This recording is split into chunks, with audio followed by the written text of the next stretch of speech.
you're on MLB Network a couple months ago. Harold Reynolds is on the set. Yeah. And he says to you, you're going to be in the majors this year. Do you agree with him? Oh, yeah, wholeheartedly. But I'd say that's because I have as much confidence in myself as anyone else. I mean, it's not like I don't think about that stuff every hour of every day. That's what drives me. That's what keeps me here. That's what makes me want to go back in the cages after this, just knowing that I'm not there yet. But that's where I want to be. That's where I need to be. So I won't stop till I get there. Well, if you're hoping that the White Sox get better as soon as possible, Braden Montgomery wants to help as soon as possible. The switch-hitting outfield prospect who came over in the Garrett Crochet trade has big goals for 2025. And he talks about that and a whole lot more on this edition of the White Sox Podcast. Hey, everyone, it's Chuck Garfien here at Camelback Ranch in Glendale, Arizona. And in my conversation with Braden, we talk about his upbringing in Mississippi, how and when he knew he wanted to be a Major League Baseball player, coming back from a broken ankle last June. He's got a great update for you on the podcast. He talks about his desire to be great, how he wants to be a part of something special with the White Sox, and yes, why he will not stop until he makes it to the major leagues. And in his mind, that is later this season. So it's a conversation with Braden Montgomery on the White Sox Podcast. Here we go. All right, Braden Montgomery is with me. What a year it's been just to start for you. You're at Texas A&M, right? You get drafted by the Red Sox. You get traded here to the White Sox. How would you describe the last just 9 months of your life?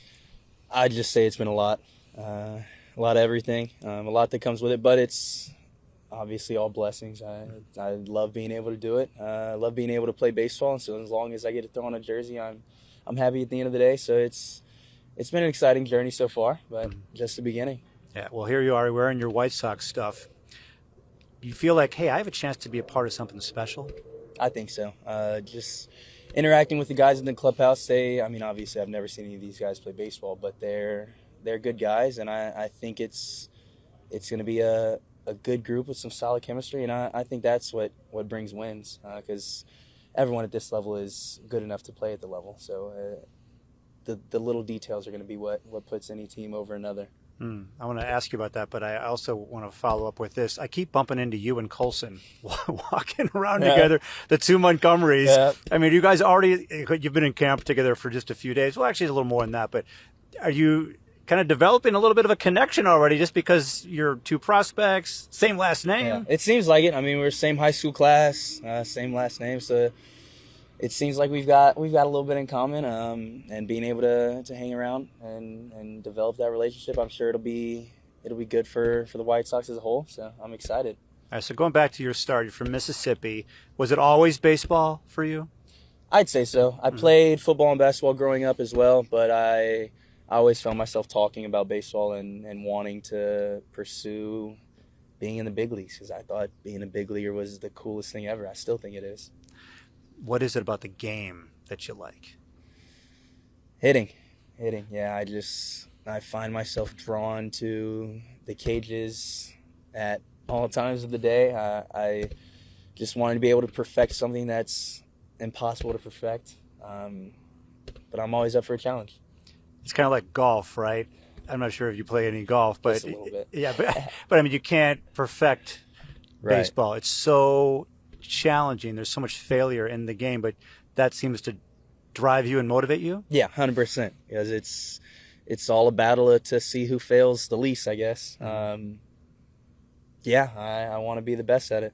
You want to be the best? Yeah. Like how great can you be in your mind? I don't know. I just try to stack good days on good days, and that typically leads to a good result. So we'll see how good I'll be at the end of it. Yeah, well, so I was watching you hitting in the cage, and you kind of would go to this Zen place every once in a while. You kind of close your eyes and do some breathing, it looked like, as well. What was going through your mind? Is that a practice you actually take to the field, or is that more of just a thing you do during batting practice? Yeah, I say it's every time I step in the box. Like we were saying earlier, it's a hard sport. I want to give myself the best chance to succeed. So I want to make sure that I've got the utmost focus on the task at hand. That's really about it. So what were you thinking today as I was watching you? It's always about breathing, making sure I've got my breath. I feel like that helps the focus and being able to lock on to the pitcher, whatever ball I've got to pick up. And then really just depends on the day, depends on what key I want to focus on or what's been working or hasn't been working. But yeah, typically I just want to think about getting my hands moving.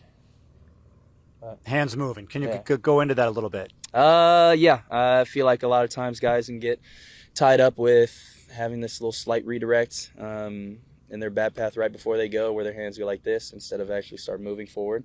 So I like to remind myself that I need to get the hands moving forward. All right. So the dream of being a major leaguer, when did that start? How old were you? I think I was 7, watching Derek Jeter play. I was always been a fan of the captain.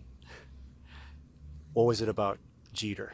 What is it about Jeter still, I'm sure, for you? Yeah, I mean, I guess I don't know quite what it was that caught my eye at first. He seems like a pretty cool guy, so I feel like there's a lot of things I could pick from. But yeah, he carries himself extremely well. Obviously I haven't met him, but he seems like the pinnacle of what a big leaguer should be, Hall of Famer should be. And you were a hitter and a pitcher in high school. Yep. Did you want to do both? Was that in your mind at one point? Hey, I want to be like 𝗏𝗏? Yeah, but I feel like hitting is just always been my calling card. It's been how like I was saying, that's what's drawn me to the game. I always enjoy just doing whatever I can, and so I enjoy pitching. I enjoy throwing. I enjoy all that stuff, but I don't know, it's just something about hitting. Well, it helps with your defense here in the outfield. How hard were you throwing a baseball when you were on the mound? Or actually, you probably know how hard you throw a baseball when you're in the field. I don't know how hard from the field. On the mound, I was up to 98. That'll play. That was sophomore year of college, yeah. But eventually you decided, okay, you're going to be a hitter. You're a switch hitter as well. When did that be something? When did that become a thing for you? Where you're like, you know what, I'm not just going to be a left-handed hitter. I want to be a switch. Yeah. So I actually started as a righty. Oh, you come on! You started as a righty. Yeah, started as a righty. Because so far your numbers have been better as a lefty. Right. Yeah, but started as a righty, and when I was 10 years old, I just decided that it looked cool to hit on the other side of the plate too, and so I wanted to learn how to do that. My parents weren't baseball people; they were football people, and so we were kind of learning the game together. And I guess they didn't know any better. I thought it looked cool. They were like, "All right, let's try it." And did it come quick? It took about a year for me to start doing it in game, and then from then I never looked back. Never looked back. Well, I'm looking ahead to, from that point, you were at Texas A&M. You went to Stanford, then you transferred to Texas A&M. What did you do in your first at bat? Homer on a full count. It was a crazy moment. It was really cool. Can you? Because I've seen it. Right. So can you dive into like the situation and what that was like? Yeah, and so I was talking to an A&M alumni leading up to that week. He had a son that went to A&M. He was saying that he was telling me how big the student section was for the games. He was saying it's really important. He said his son in his first at bat at A&M, he also transferred in, hit a homer in his first at bat, took off the helmet and tipped at the student section. And so I thought that'd be pretty cool if that were to lead up, and then it actually ended up happening. So that was really cool. But yeah, I remember a couple balls start off the count, and then eventually worked it to the full count, and then got a pitch I could drive over the right center wall. It was a really cool moment. Isn't that so baseball, the magical moments that can happen? Because a home run is magic in itself. Yeah. And here it is, your first at bat. What you just told me going into it, and you did it. Yeah. It was. Were you floating around the bases? Yeah. Yeah. And thinking about how I was gonna tip the student section afterwards, it was really cool. Are you someone who thrives on energy, if not just on the field, but even fan energy? Yeah, I'd say so. I'd say so. I love positivity, positive energy, and I think that helps bring the best out of everybody. That's what I try to bring to the table. That's what I try to encourage those around me to do. Yeah, I think positive energy is infectious. And so will you when you go into a clubhouse or go onto a field, can you sense if like, boy, the team needs this today, and so I need to bring some of this for the team? I think so. Mm-hmm. I think I usually do a good job of doing that, because I'm not a big rah-rah guy, so I don't need to be the big vocal leader, but I know that there needs to be someone to speak up at times, and obviously I'm the young guy around here now, so I'm sure I won't need to be doing much of that. But in my time in college, like, I was always one that was able to recognize when the team needs something, or when the guys need to hear something, or when guys aren't doing things up to our standard, because like I was saying earlier, it's the little details that create wins and that push professionals over other professionals. So yeah, if something's needed, I have no issue being the guy to provide that, whatever it is. All right, so back in June, you're playing in the Super Regionals against Oregon, and this was obviously the lowest point of your baseball career. What happened? Yeah, I worked a full count walk in the bottom of the first inning. Got over to second base. There was a base hit. I came in, rounded third, was going home, tried to avoid the catcher, and my feet got caught up. My left foot hit my right foot, spun my foot around, and broke my ankle. Wasn't fun by any means. I remember just the first thing I was thinking about was not being able to finish the College World Series with the guys. I knew how special our team was. I knew that's where we were headed. And I couldn't believe I wasn't going to be a part of it. But I was able to get over that pretty quickly and get back in the dugout and just be excited to be around the guys, because we had 2 more weeks left to play in the season, and I didn't want to slow that down at all. And I knew that as long as I'd be able to be in the dugout, it'd be a good time. I saw that from you. There would be games where they'd win, and the players are coming off the field, and you're on a cart still, like, with your ankle, injured as it was, and you were there, like, you seemed so genuinely excited. It was awesome, right? Like, you were like really like in the moment, and considering that you couldn't be a part of it like you hoped, I would think that'd be really tough for you. Like, yet you were just so happy for your teammates. Yeah, I mean, it's really cool. I mean, there's 27 guys on an active roster, so not all guys can play at one time. So yeah, I did go down, but there was opportunity for another guy to get in there that deserved every bit of that. So I can't be the Debbie Downer. So, but it was awesome. Yeah. I'm sure they were feeling the love that you were giving them. How much did they appreciate that? I'm not sure. I was just trying to do whatever I could to keep them up, to keep them positive and put them on the road to a natty. But it was awesome. It was awesome for me just to be around them, around their energy, and yeah, it was amazing. All right, so how is your ankle now? Great. I'm fully normal. I'm ready to get after some baseballs. All right, that's awesome to hear. In terms of running the bases, how is that going right now? Is that 100%? Everything's normal. I've no more tedious rehab things. I'm doing everything, all sprints normal, all baseball, all shagging and everything in the outfield normal. Oh, how good does that feel? It feels amazing. Yeah, where you were just a short time ago. So the White Sox were considering you, I don't know if you know this, drafting you 5th. Did you know that? Yeah. I was aware. What did you know? What did you know? I knew that it was in the mix. It was a possibility. I mean, I also knew that everything became a little questionable after my injury, but I just tried to stay in the middle and just let things play out. They've worked out. They have worked out, yes. It's been... You ended up with the White Sox all in the end. Yeah. So. Where were you when you found out you got traded? In the batting cages. I was back in Tomball, Texas, just doing my typical hitting. I found out that there was a move at the big league level, and I was in that move.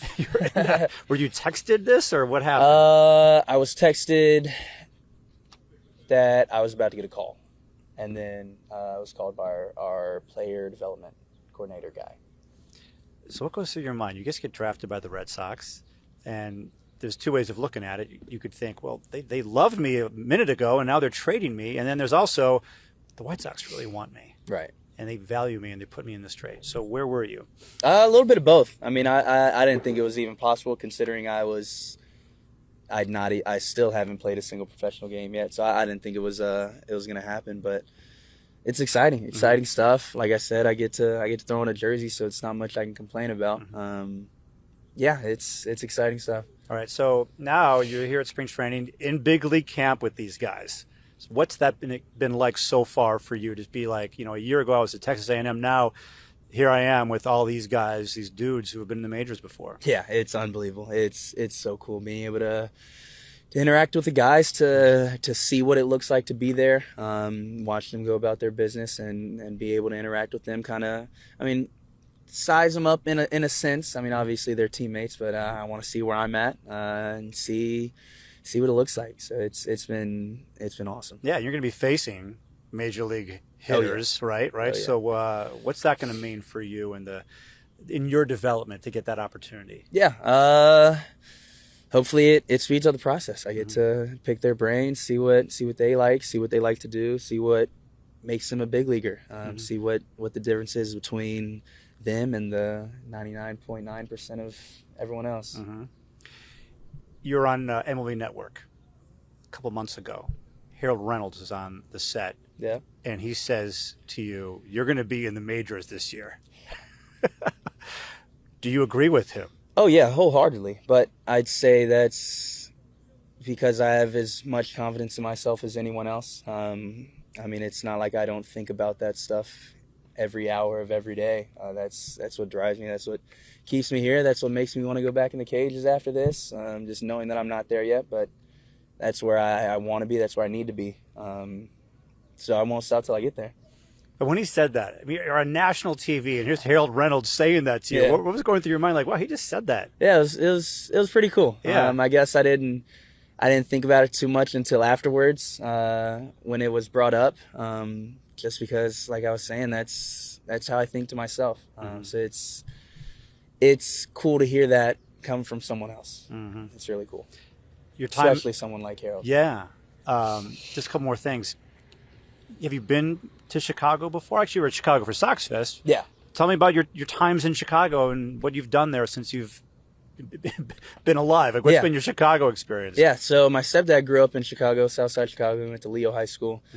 So we would go out there when I was younger, maybe once every couple years, hang out, see the city. But we're also had ties in the Midwest, so we'd be around Iowa, all that stuff. Hadn't been back in probably 10 years, so it was really cool going back for Chicago Fest, or the Sox Fest. Yeah. It was cold. I like seeing snow on the ground though.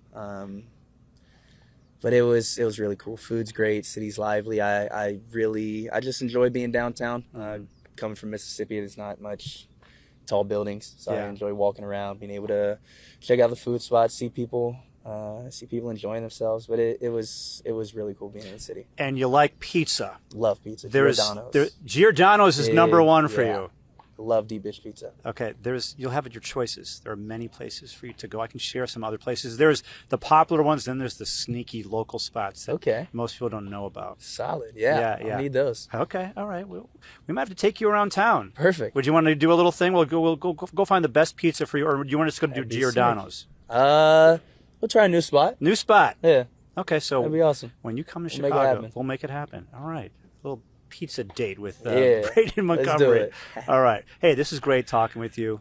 I can see why people are drawn to you. You've got a very infectious personality. Thank you. And your desire to get to the major leagues and be a great teammate. And that's something that White Sox fans can connect with and they like. So I think you're going to fit right in. Awesome. I hope they love me. I'm excited.